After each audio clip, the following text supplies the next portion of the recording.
7 सितंबर से पितृपक्ष प्रारंभ हो रहा है। तो जो पितृपक्ष और अन्य विषयों को आडंबर अंधविश्वास मानते हैं वो यहीं से परिणाम स्वीकार करें। और आ भी गए हो। पहली बात तो चैनल ज्योतिष का है, एस्ट्रोलॉजी का है, तो आने का औचित्य नहीं है, फिर भी आ गए हो तो नमस्कार लें, विदा लें। चलते हैं विषय की ओर। जय भोलेनाथ, जय जगन्नाथ। सनातन परंपरा में पितृपक्ष का विशेष महत्व है। यह वह काल होता है जब हम अपने पूर्वजों को स्मरण करते हुए श्रद्धा तर्पण दान और पिंड दान आदि करते हैं। विषय को पूरा सुनिएगा। अंत में यदि आप अनुष्ठान करना चाहेंगे तो इस विषय पर भी मैं जानकारी देने का प्रयास करूंगा।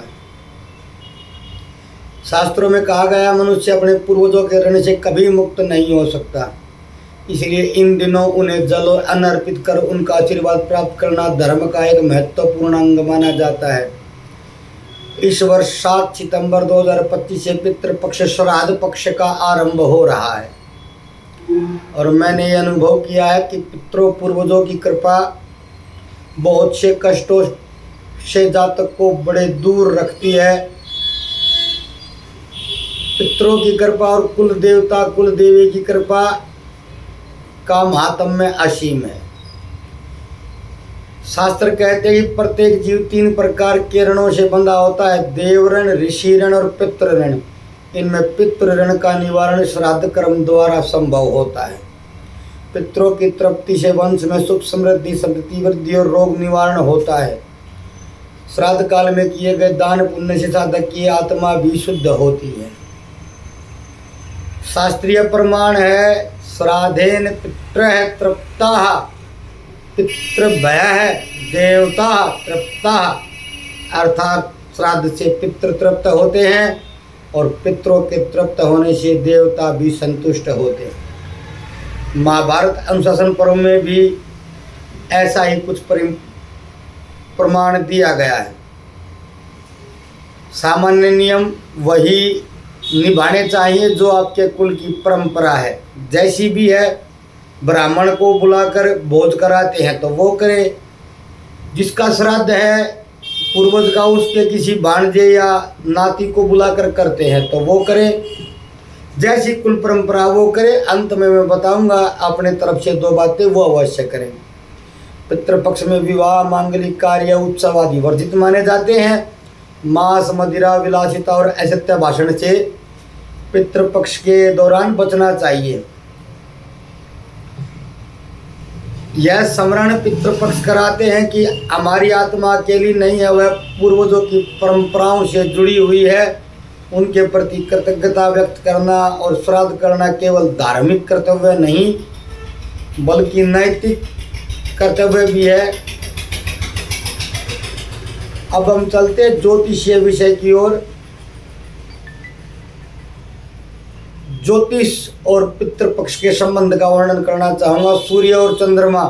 पितरों का प्रत्यक्ष संबंध सूर्य यानी कि आत्मा, सूर्य आत्मा का कारक होते हैं, और चंद्रमा यानी कि मन से होता है। इन ग्रहों की अशुभ स्थिति पितृ ऋण को प्रकट करती है। राहु केतु का प्रभाव। जब सूर्य, चंद्रमा राहु या केतु से ग्रस्त हों तो जातक को पितृ ऋण या पितरों से प्रदत्त कष्ट या पितरों की कृपा से वंचित होना पड़ता है।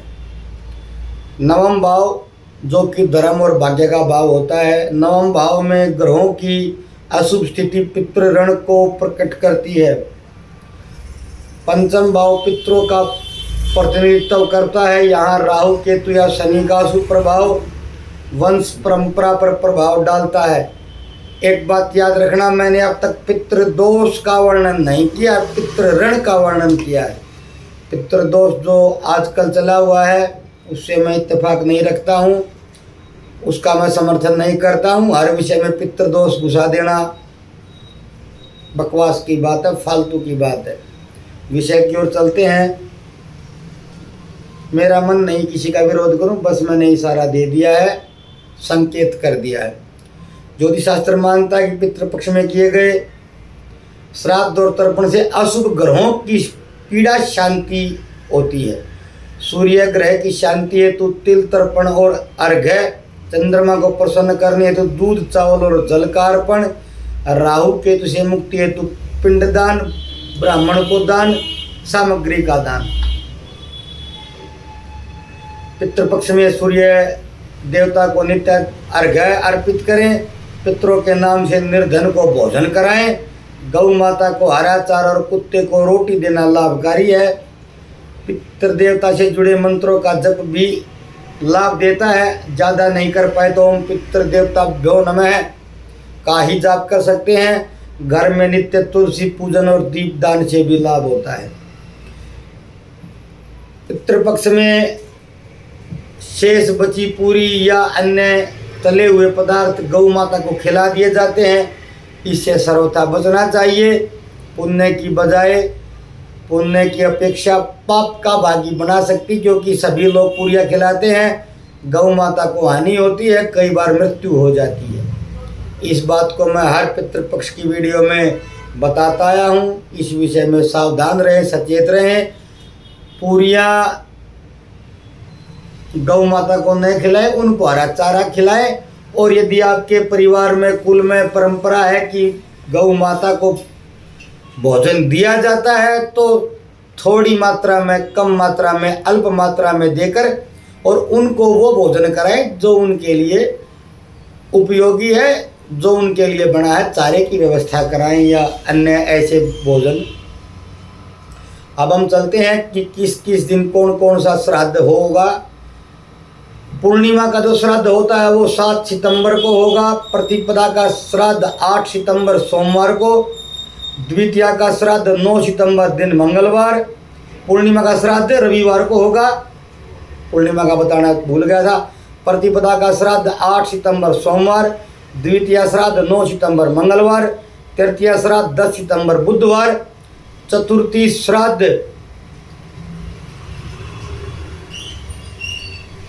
भी 10 सितंबर बुधवार। तृतीया और चतुर्थी दोनों श्राद्ध एक ही दिन है, 10 सितंबर बुधवार को। पंचमी श्राद्ध 11 सितंबर गुरुवार। षष्ठी श्राद्ध 12 सितंबर शुक्रवार। सप्तमी श्राद्ध 13 सितंबर शनिवार। अष्टमी श्राद्ध 14 सितंबर रविवार। नवमी श्राद्ध 15 सितंबर सोमवार। दसवीं श्राद्ध 16 सितंबर मंगलवार। एकादशी श्राद्ध 17 सितंबर बुधवार। द्वादशी श्राद्ध 18 सितंबर गुरुवार। त्रयोदशी श्राद्ध 19 सितंबर शुक्रवार। चतुर्दशी श्राद्ध 20 सितंबर दिन शनिवार। सर्वपितृ अमावस्या श्राद्ध 21 सितंबर दिन रविवार। तृतीया और चतुर्थी का श्राद्ध 10 सितंबर को एक ही दिन बुधवार को होगा। साफ सफाई घर की जिस दिन किसी हमारे पितृ का श्राद्ध हो अवश्य करनी चाहिए, स्नान आदि करके। सामान्य नियम सबको पता है। भोजन की तैयारी बिना प्याज लहसुन का सबको पता है। हर वर्ष में भी 10-12 साल से बता रहा हूँ। तर्पण के लिए मैं बता दे रहा हूँ, किसी बर्तन में तिल, जौ, दूध और पानी मिलाकर पूर्वजों के नाम का तर्पण अर्पित करना चाहिए। और जैसा भी आप व्यवस्था करवाते हैं वो पशु पक्षियों को भोजन देना चाहिए। उनके लिए जो भोजन होता है वो कौवे को रोटी का ग्रास तोड़कर देने की जो भी व्यवस्था आपके कुल में है वो आप कर सकते हैं। 2 बातें अब मैं बताऊं मेरी तरफ से, बाकी अपने कुल परंपरा के अनुसार आपने करना है। भोजन जो भी बनाए, खीर बनाए, हलवा बनाए, पूड़ी बनाए, वो सुगंधित बनाए। ये बात मेरी ओर से है आपके लिए। उसमें सुगंध अवश्य आती हो। जैसे खीर है तो इलायची का प्रयोग कर लें, या सूखे मेवे का हलवा है तो उस तरह के किसी, पूरी है तो अजवाइन का, या जो भी सुगंधित सब्जी है तो हींग वगैरह डालकर सुगंधित बनाएं। दक्षिण दिशा की तरफ मुंह रहेगा आपका। जो भी इस कर्म को करेगा जो मैं बता रहा हूँ, दक्षिणी की तरफ मुंह रहेगा। रसोई में ही या कहीं अपने अन्य स्थान पर घर में जिसको भी भोज कराना है या मंदिर जाना है, सबसे पहले ये काम होगा। उसके बाद जिसको भोज कराना है भोज कराए, मंदिर जाना है मंदिर जाए, गौ माता को देना गौ माता को दे। कौवे कुत्ते जो भी देना दे, पहले जो मैं बता रहा हूँ वो करे। थोड़ी थोड़ी मात्रा में, बिल्कुल अलग मात्रा में, छोटी छोटी जो खाने वाली चम्मच होती हैं, 2-2 चम्मच ही, 2 चम्मच खीर की, 2 चम्मच हलवे की ले ली, 1 पूरी ले ली, थोड़ी सी सब्जी ले ली, जो भी है आपके पास, वो कोई विषय नहीं है, ज़्यादा है कम उससे कोई फ़र्क नहीं पड़ता है। अलग अलग कटोरी में या अलग अलग पात्र में 2-3 स्थान पर जो भी है रख लिया।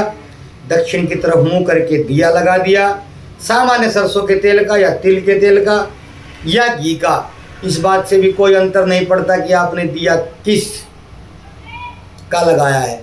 वो कुछ लोग अतिशयोक्ति अलंकार या खुद को ज़्यादा प्रभावित दिखाने को कह देते हैं कि घी का ही लगाना चाहिए तो तेल का ही होना चाहिए। नहीं, देसी घी का लगा दे, व्यवस्था नहीं तो तिल के तेल का लगा दे, सरसों के तेल की व्यवस्था तो हो ही जाती है। दक्षिण की दिशा की तरफ मुंह करके लगा देना है दिया, और अपने पितरों पूर्वजों का आह्वान करना है कि मेरा यही सामर्थ्य था, हे पूर्वजों पितृ देवताओं आप इसको ग्रहण करें। वायु तत्व की ऊर्जाओं, पूर्वजों पितरों पितृ देवताओं इसको ग्रहण करें और उसको वहीं रखे रहने देना है। फिर अपने परंपरा अनुसार जिसको भी भोज ब्राह्मण, नाती, भांजा, भतीजा, मंदिर जो करना करते रहिए, वो वही रखा रहेगा, थोड़ा थोड़ा थोड़ा थोड़ा बिल्कुल। और उसको बाद में गौ माता को दे दे या किसी जीव को डाल दे, शाम को या दोपहर को। और इस विषय में प्रश्न न करें, मैंने स्पष्ट ही बताया है। रख देना है, दिया लगा देना है, आह्वान कर लेना है कि ये सामान्य संस्कृत में नहीं करना, सामान्य अपने मन में ही बोलना भी नहीं है।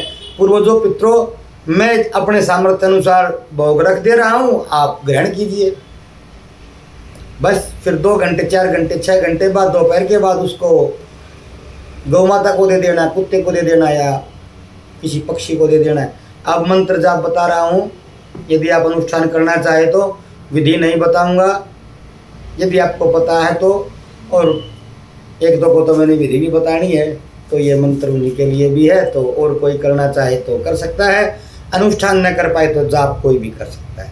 कोई भी अनुष्ठान न कर पाए, न इच्छा हो, विधि न बताओ तो जाप भी कर ले, कोई भी कर सकता है। मंत्र इस प्रकार है, ओम आद्भूताय विद्महे सर्वशिव्याय धीमहि शिव शक्ति स्वरूपेण पितृदेवः प्रचोदयात्। उन्हें बोल दे रहा हूँ, बाहर कोई नोक करने लगा था तो मैं पजल हो गया था, विचलित हो गया था।